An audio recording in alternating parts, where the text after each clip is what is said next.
Ryan Poles had a press conference today in which he absolutely released the fact that he is not telling y'all or us a goddamn thing. And he reiterated the fact of why anybody who's telling you they know what the Chicago Bears are doing, Ryan Poles just solidified the fact that it ain't coming. We're also going to look at some of the better interior defensive line prospects for the Chicago Bears that they could be looking at on day 2 of the draft. And we're going to go into the mailbag. All that and more right after this.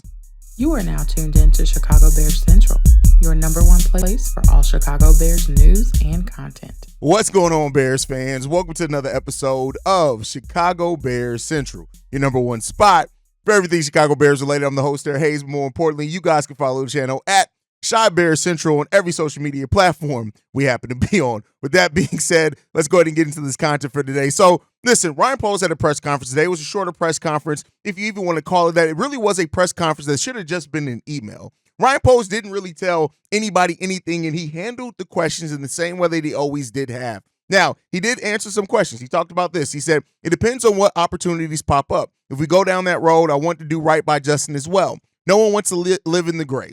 I know that's uncomfortable. I wouldn't want to be in that situation either. We'll gather the information. We'll move as quickly as possible. We're not going to be in a rush. He also said he understands how uncomfortable it is for Justin, but it's part of this business and it's a unique situation. But when Ryan Poles was asked about when he would like to have the decision made, he said tomorrow. Now, that was a little bit tongue-in-cheek.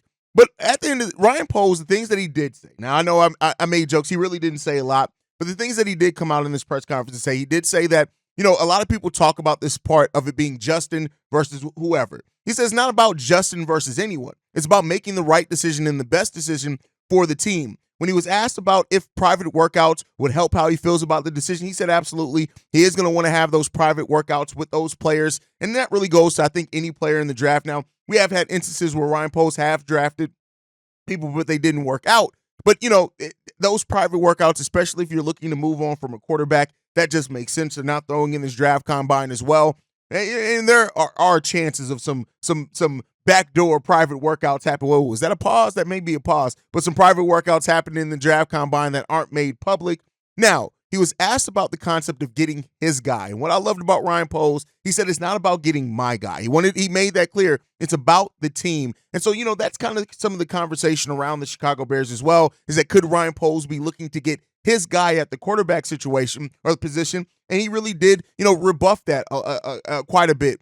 But this overall, this exercise, this press conference, whatever you want to call it, was really just Ryan Poles reiterating what we already know. The Chicago Bears aren't releasing their plans. They aren't releasing their information. And I still don't think that they have fully made that decision yet, despite what some people will tell you. Now, Ryan Poles saying that he wants to have the decision done soon does make sense, right? But you're not going to make that decision until you get a chance to work out privately with these people. And I've seen you guys, as well as some people in the comments saying, well, the NFL has people gathering information. It's not the same. That is personality information. Yes, there's tons of tape and everything on the guys, but we know Ryan Poles, the fit and character has always been a big part of the players that Ryan Poles has drafted and even signed to that matter, right? He really doesn't go after anybody with big character concerns. Now, I'm not saying that to crap on any of the prospects in here. I'm more so saying that until Ryan Poles gets an opportunity to sit down and talk with these guys, I truly don't think a decision is going to be made until then. And so I like what Ryan Poles said in this, and he's keeping an open mind, an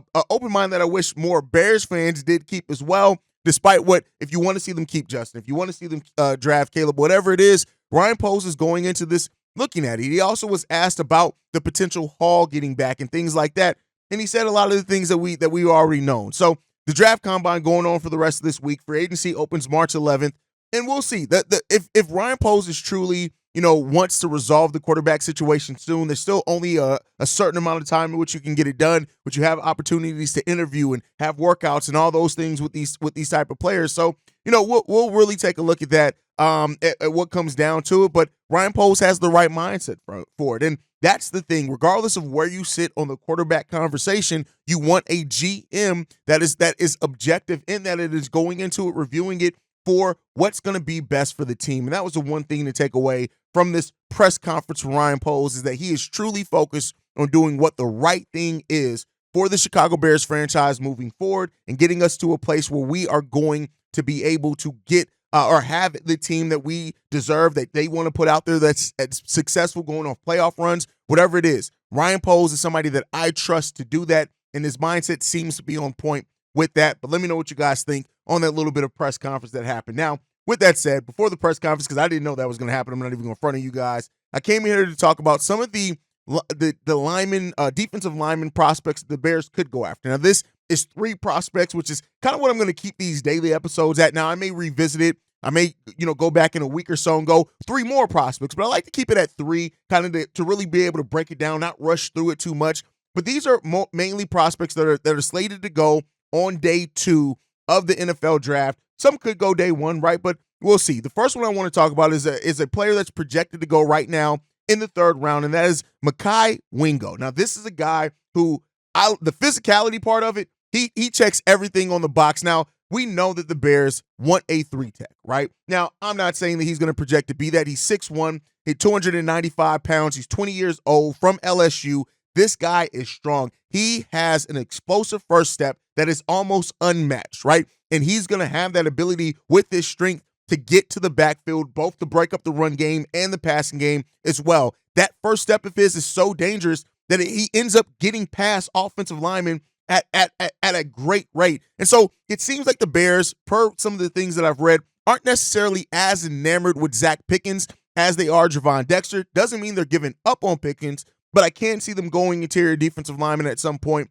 And like I said, that first step is amazing for him. The movement, his quickness for his size, those things are all on point. He hustles, he never gives up, and he's a pass rusher, and he can be used in the rushing game as well. So he's more of a can be used on the inside and outside as well. And he got better every year that he was in college football. So those are some things. Now, some of the weaknesses for him. He's a little bit short for the position. Now, while he has the size, the speed, and the strength, that may not be a big thing, and he has some issues with his get-off. Now, we already saw that with Javon Dexter as well. He was working on his get-off to start the season off. I think by the end of the season, he was pretty solid. Still some hand technique things that he need to look at as well. But again, he works hard enough. He has that work ethic enough that I like it.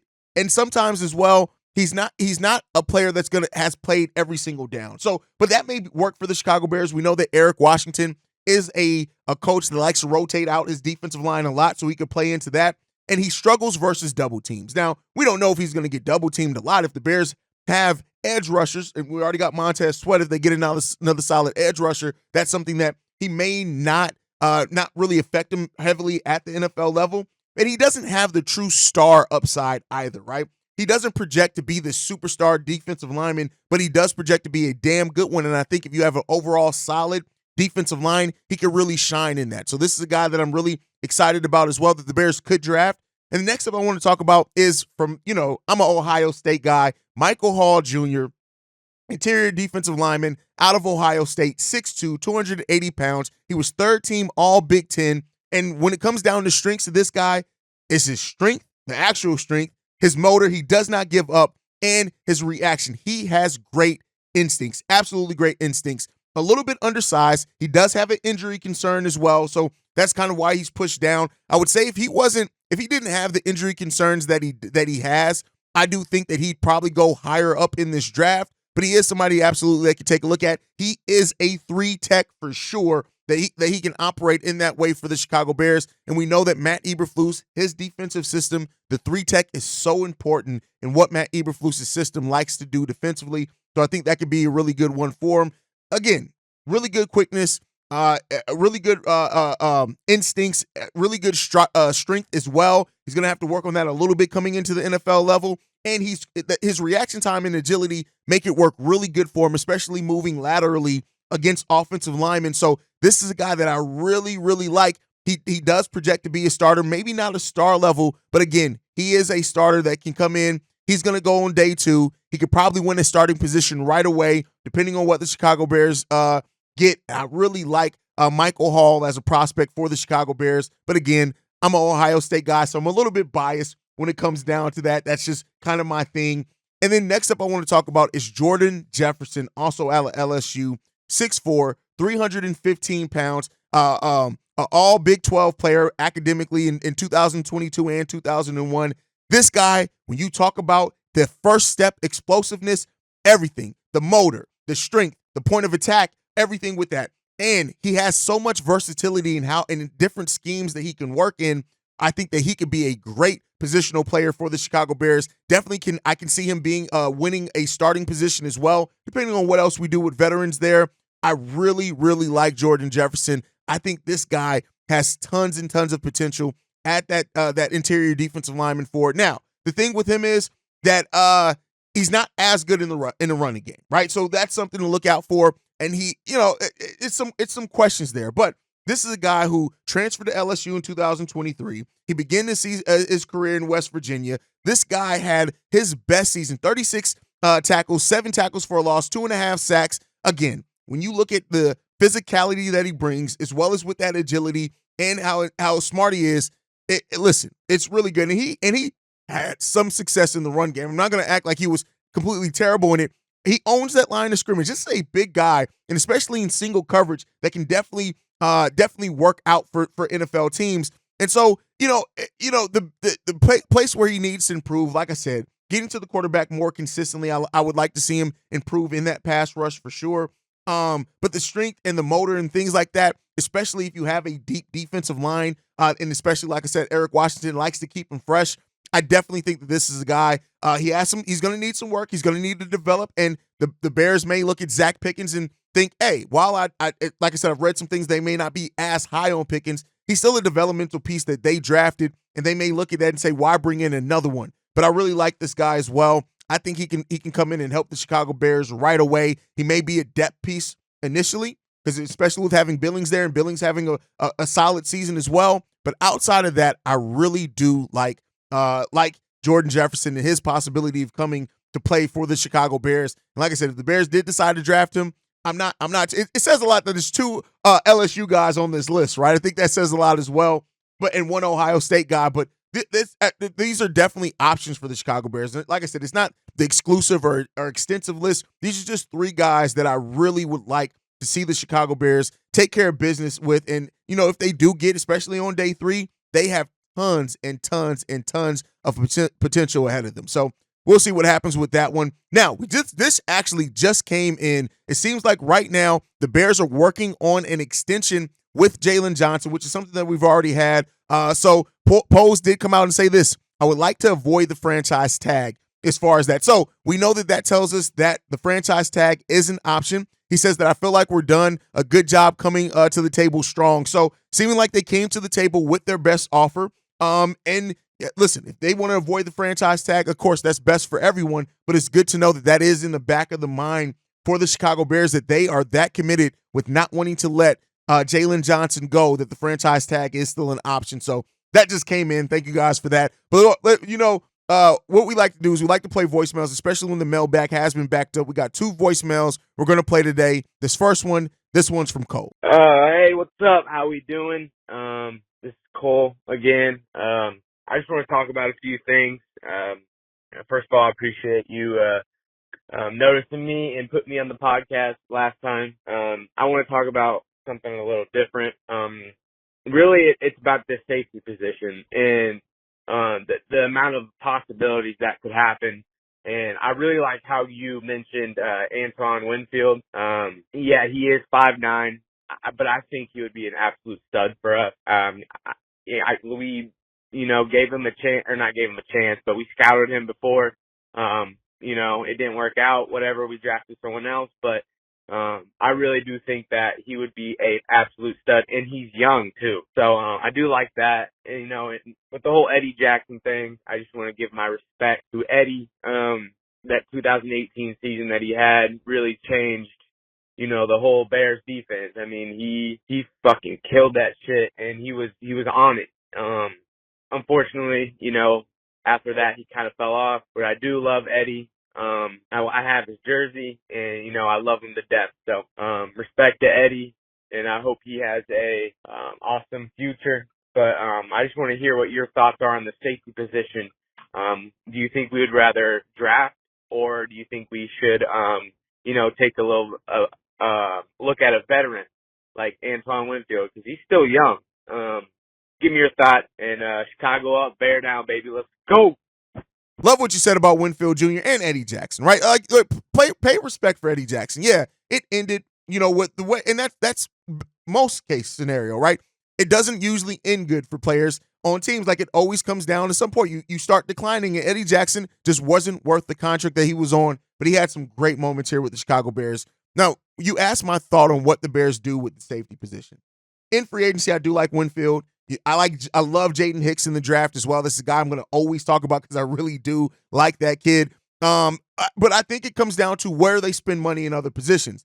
If they get a big time edge or a big name wide receiver and spend a lot of money on that, then I think that's going to point towards what the Bears are going to do in the draft. They're probably going to address a safety position in the draft. So in the combination of those thereof. So I could see the Bears signing 1 to 2 big name free agents. Now, one of those may be just re-signing Jaylon Johnson for sure, getting another big name free agent at a different position. But other than that, I think that it's going to be a lot of depth, a lot of quality signings, but not the big time signings. So the safety, like looking at the safeties in this draft and how you can get a starting level safety later in the draft, it kind of points me towards that because you got to pay for safeties, right? So I think that that money may be allocated to other positions, especially with what you can get in this draft. But you could say that about the wide receiver, too. There are a lot of really good wide receivers in this draft.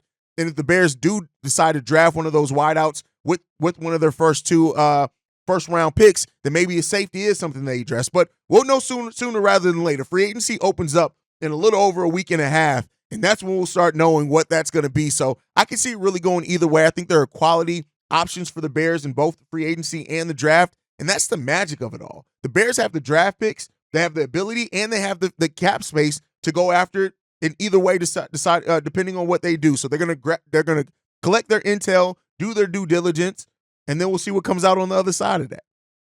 All right, let's get into this next voicemail. This one's from Fred.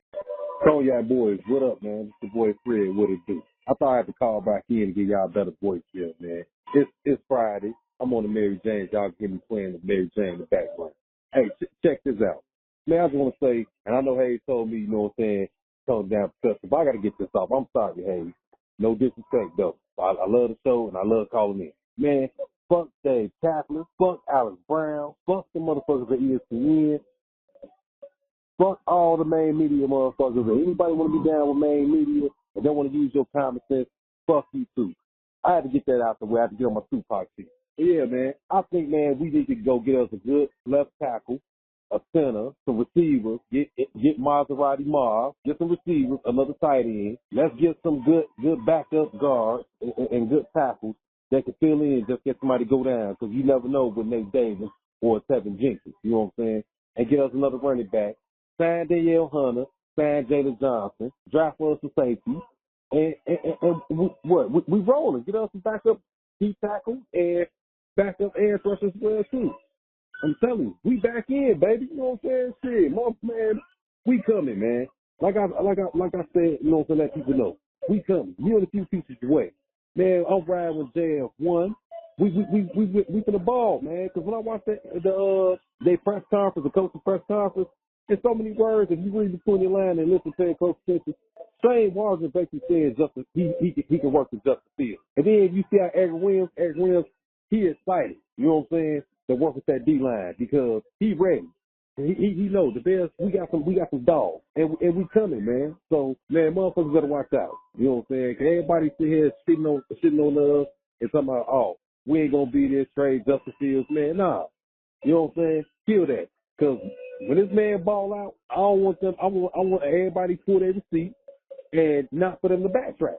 Because now, you know what I'm saying, they're going to be backtracking and saying, oh, this rule, no. We trade that pick, man, and let's get a hell of picks to see. Let's keep building. Let's keep this team, you know what I'm saying, and keep getting, you know what I'm saying, pieces like Ryan Poles said. And he's doing it the right way. Because all the GMs we had, they ain't know what to do. They ain't know how to build those things. Ryan Poles and Kevin Warren, we got good president and good GMs right along with Ed Cunningham. So, man, I say to say that, man, y'all enjoy y'all weekend, man. Chicago up, that out or nothing. First of all, Fred came in dropping the F-bombs. First off, I agree with everything that you said. I ain't going to bleep out a single word. The national media is getting on my goddamn nerves doing this whole entire process, as I know it is a lot of Chicago Bears fans, and that's why a lot of us are over the shit. We're over the shit. So, you know, that's what it comes down to. But as far as the free agent moves, you listed a lot of them. At the end of the day, All I'm going to say is that this Bears team is in a position, this front office is in a position to drastically improve this team. And that is the most important thing. Take advantage of it. Improve this team. The expectations of playoffs shouldn't be that far off considering where we were, even if we do change the quarterback, which I know me and you, Fred, are both against that or don't think that that's what the Bears should do. But at the end of the day, like I keep saying, make the right decision. Get us to a position of being a winning football program, and that's the most important thing. We'll deal with the rest later. That's my opinion. You guys can let me know, as always, what you think on all that down below. But guys, thank you so much for tuning in to another episode of Chicago Bears Central. Make sure you guys are following the channel at Chi Bears Central on every social media platform we happen to be on. You can send us any feedback, questions, comments, concerns, chicagobearscentral@gmail.com. And then lastly, if you want to leave a text message and our voicemail for the mailbag, the number to do so, 773-242-9336. We are the number one spot for everything Chicago Bears related, thanks to you guys. And like I like to end every episode on, Chi-Town up, but Bear down. Love you guys. Peace, y'all. Where's Barry? Where's Barry? Peace, y'all. This has been a presentation of the Break Media.